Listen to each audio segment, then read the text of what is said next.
sur YouTube l'automne dernier. J'étais convaincu qu'il était installé en France et j'ai découvert avec plaisir qu'il est ici au Québec. Il passe une bonne partie de sa vie en ligne à se battre virtuellement avec des intégristes islamistes pour démonter leur discours, pour les mettre en face de leurs contradictions, peut-être faire de la déprogrammation religieuse.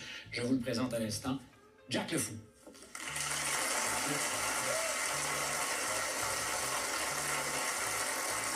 Bienvenue à bord. Merci. Première télévision? Oui, première télévision canadienne. C'est un plaisir, sinon même un honneur. Merci beaucoup pour l'invitation. Donc, arrivé au Canada, il y a combien de temps? Juste avant 2020. Bon souvenir que c'est arrivé au Canada? L'un des meilleurs souvenirs de ma vie. Pourquoi? Parce que le fait est de descendre de l'avion et de marcher sur le tarmac, j'ai physiquement senti tout un poids s'enlever sur mes épaules. D'où arrivais-tu? D'Algérie, directement d'Alger. Et quel est le poids qui était soulevé de tes épaules? En fait, j'ai compris que c'était... Le fait est que je n'étais pas libre, que je ne possédais pas mes droits en tant que citoyen en Algérie. Et le fait est que j'ai senti que c'était le cas ici au Canada. Alors, je l'expliquais en présentation, pour ceux qui ne seraient pas initiés à ton sport de combat, tu passes ta vie virtuellement à débattre, mais de façon musclée, avec des religieux. En fait, oui, on peut dire ça. Je passe à peu près 6 à 8 heures par jour, tous les jours, même les week-ends, à débattre avec des religieux. Je dirais même à 99% des religieux de l'islam et de l'islam sunnite. Donc, la branche majoritaire chez les musulmans, 85 à 90% des musulmans dans le monde sont des musulmans sunnites. Pour toi, est-ce que ça relève de la programmation? La religion elle-même, et cette religion spécifiquement, c'est plus que de la programmation. Moi, j'appellerais ça de l'endoctrinement. Parce que ça se produit dès l'enfance et toutes les idées, toutes les façons de faire, toute l'autorité à laquelle on doit se soumettre est infusée dès l'enfance, à travers la peur, à travers le conditionnement, à travers les parents, parce que ça passe toujours par des figures d'autorité. Et nous, comme enfants, on est programmés à croire ce que nos parents nous disent. Donc ils nous disent que Dieu existe, que c'est Allah, que le prophète c'est Mahomet, que le Coran est une parole parfaite et qu'il faut la suivre à la lettre. Et c'est ce qu'on croit tous. Et si on croit à la lettre cette parole, il y a beaucoup de possibles dérives. Absolument. Parce qu'il faut savoir que tous les textes de l'islam sunnite ont été rédigés au 7e, 8e, 9e siècle. Et à cette époque-là, et à cette région-là, au désert d'Arabie, il y avait plein de pratiques qui étaient acceptables. Et on les retrouve telles quelles dans les textes sacrés. Le problème, c'est que cette religion te dit que ces textes-là, c'est une parole parfaite. C'est une vérité absolue. Donc, toutes les horreurs pratiquées et acceptées à l'époque deviennent comme acceptables parce qu'ils sont accompagnés d'une autorité, celle de Dieu et celle du prophète. Et si tu n'acceptes pas, tu vas finir en enfer. Et donc, entre autres des pratiques, il y a la pédocriminalité. C'est-à-dire qu'il est parfaitement autorisé pour un homme de 50 ans ou 60 ans d'épouser des gamines de 5 ans ou de 6 ans dans l'islam sunnite. Et autre chose, c'est-à-dire il y a une vision de la femme en tant que membre dans la société qui est complètement patriarcale, complètement misogyne, complètement dépassée. Mais est-ce qu'on est bien mis en garde contre les risques potentiels de cet endoctrinement? En fait, on n'est pas conscient du mécanisme, de comment ça marche et comment des gens arrivent à se convaincre que ce qu'ils font est bien en faisant des attentats. Et c'est ça, moi, qui m'intéresse. Et c'est sur ce point-là que je travaille le plus. Jack, tu es conscient qu'aujourd'hui, on est mis en garde continuellement contre le péché d'islamophobie? Oui. Si on dit la moindre chose, si on critique, on dit t'es peut-être islamophobe. Le problème, c'est que cette religion, elle se veut et elle se voit et elle essaye toujours d'être autoritaire dans une société. Donc, elle va utiliser tous les outils qui existent dans la société pour devenir autoritaire. Pour autre chose, ça veut dire autoritaire, ça veut dire qu'elle va devenir ce qu'on appelle une ligne rouge, à ne pas toucher, et un horizon indépassable. Et dans les outils qu'elle utilise, en Occident, je précise parce que c'est absolument pas le cas du pays où je viens.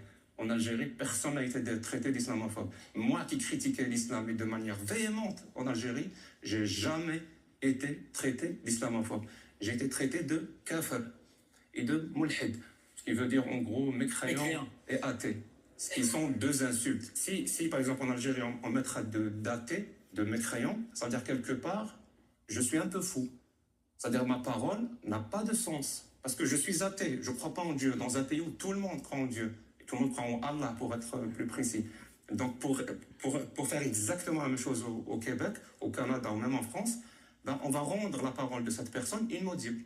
On ne peut pas la traiter de mécréant, on ne peut pas la traiter d'athée, donc on va la traiter d'islamophobe, donc quelque part raciste, donc elle est un peu folle, donc sa parole n'est pas inaudible. Disqualifiée. Exactement. Si tu débats plusieurs heures par jour, est-ce que tu as déjà eu l'impression que ta vie était menacée justement parce que tu essaies de faire cette déprogrammation? C'est une bonne question. Tout est dans le discours, tout est dans la méthodologie qu'on utilise. Parce que moi, quand je le fais, quand je dévoile et quand je dévoie ces textes de l'islam sunnite, je fais très, très, très attention à mes mots. Jamais j'amalgame, jamais j'essentialise. Surtout, je fais la part des choses entre les musulmans et l'islam. C'est-à-dire que je parle exclusivement de l'islam et exclusivement de l'islam sunnite. Est-ce que c'est un combat entre l'Occident et l'islam qui veut imposer sa vision du monde, selon toi? Je ne le pense pas une seule seconde. Je pense que c'est un combat entre l'humanisme, peut-être la démocratie, des valeurs, des principes, contre des idéologies qui vont à l'encontre de l'humanisme, de la démocratie et ces principes-là. Maintenant, il se trouve qu'en 2024, l'idéologie qui représente le plus grand danger de ces valeurs-là, c'est l'islam sunnite. Si vous m'avez posé la question il y a, je ne sais pas moi, il y a 80 ans, j'aurais dit peut-être une autre religion. Autre chose. Peut-être que j'aurais dit le catholicisme, pour être plus précis. Sincèrement, ça dépend des périodes. Et je pense qu'on a quelque chose à faire, on doit faire quelque chose si on veut défendre nos principes. Et la liberté d'expression, qui est au cœur de ces principes. Pour moi, c'est plus qu'un principe, la liberté d'expression. C'est un droit. Pour moi, mon premier besoin, c'est de manger et de boire. Mon deuxième besoin, c'est de m'exprimer librement. Mon troisième besoin, c'est d'avoir un toit sur la tête. C'est comme ça que je le vois. Parce que je l'ai vécu dans ma chair. Le fait de ne pas pouvoir m'exprimer en Algérie, dire exactement ce que je pense et comme je le pense. En plus, ce que j'exprime n'est pas insultant envers les gens, n'est pas menaçant envers les gens. C'est toujours envers des idéologies et des idées. Mais quand on parle de préserver cette liberté d'expression, je me rappelle d'une conversation qu'on a déjà eue, il faut accepter des inconforts. Par exemple, l'idée que les propos racistes peuvent être débiles, mais ne doivent pas être interdits. Oui, absolument, par l'État. Vraiment, ce point est très important et je pense qu'il est un peu flou chez beaucoup de personnes. En fait, la liberté d'expression se définit par ces limites que pose l'État. Et l'État ne doit pas intervenir pour interdire ce genre de discours, par exemple, parce que islamophobe ou parce que raciste, parce que c'est trop flou. Vraiment, c'est trop flou. C'est à nous, en tant que citoyens, de prendre nos responsabilités et de donner un contre-discours, des contre-arguments à ce genre de discours, de les dénoncer tout simplement, au lieu de les interdire. En plus, c'est pas du tout efficace. C'est un muscle qui s'entretient, la liberté d'expression? J'aime beaucoup à dire ça, que la démocratie est un corps et que les droits, c'est des muscles. Et s'il y a des muscles que tu n'utilises pas pendant un bon moment, ben, ils vont finir par s'atrophier et donc le corps va devenir malade.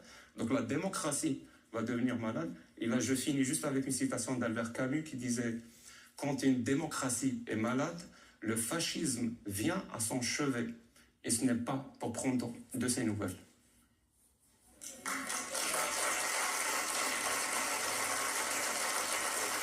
La suite des choses, je vous propose de la faire avec quelqu'un qu'on a croisé. En fait, on était au restaurant et immédiatement, il est venu à ta rencontre. Il est à Montréal depuis un certain temps.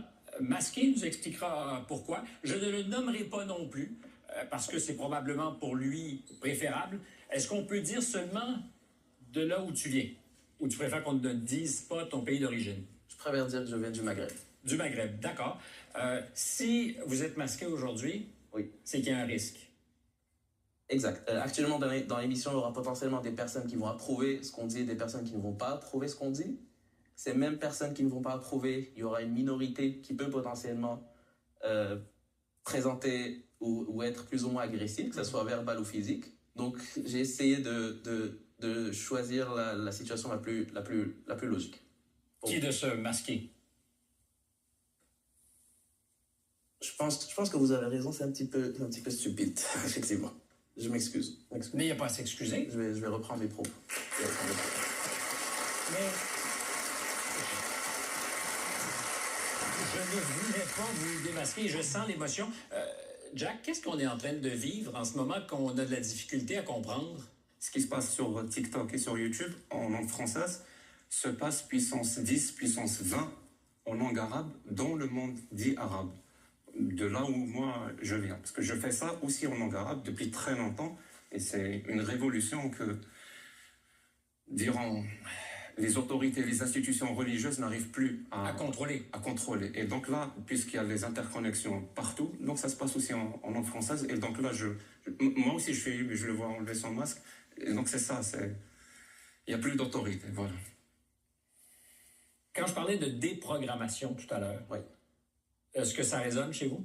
Totalement. J'ai grandi dans une famille imprégnée d'une culture musulmane. J'ai eu le privilège de vivre dans une famille qui était, on peut la catégoriser comme étant cool et qui était ouverte aux critiques. Mais malheureusement, quand je me suis confronté à la société, que ce soit dès le début, donc depuis le secondaire, mes études universitaires et plus tard, j'ai remarqué qu'il y a du monde qui n'avait pas le même point de vue que moi. Et même ici au Québec. C'est-à-dire que même à l'étranger, la bulle vous suit. Exact. Exact. Malheureusement, même ici au Québec, c'était une surprise. Quand j'ai décidé de venir vivre ici, j'ai tout de suite pris comme décision de dire ce que j'avais sur le cœur, de dire la vérité, enfin pas la vérité, mais de dire mon point de vue par rapport aux choses qui me gênent et qui me perturbent. Donc, au moment où j'ai commencé à partager ces idées-là avec les personnes qui m'entourent, il y a des personnes qui ont accepté, mais il y a des personnes qui ont commencé à réagir d'une manière un petit peu perturbante. Jack, oui, c'est vous qui aurez le mot de la fin rapidement. Il y a quelque chose qu'on ne soupçonne pas qui se passe dans cette autre partie du monde? Je dirais pas dans cette autre partie du monde, mais partout dans le monde. Je pense réellement que au sein de la communauté qu'on appelle communauté musulmane ou communauté arabe, les gens en ont marre de se soumettre de cette façon inconditionnelle, vraiment d'une façon horrible parfois, à cette autorité de l'islam sunnite. Les gens en ont marre et ils commencent à s'exprimer et c'est une vraie, vraiment, c'est une vraie expression pour le coup, et c'est des vrais coups de massue donnés à cette autorité. Et je pense que dans les années à venir, je ne sais pas si c'est à court terme ou à moyen terme, mais on va voir beaucoup de choses changer. Il faut avoir le ton que vous avez, tout doucement, pour parler de ces coups de massue qui vont peut-être ébranler les colonnes du temple. Merci, Jack. Merci à vous, que je ne nommerai pas. Merci de votre attention. Merci de votre concentration.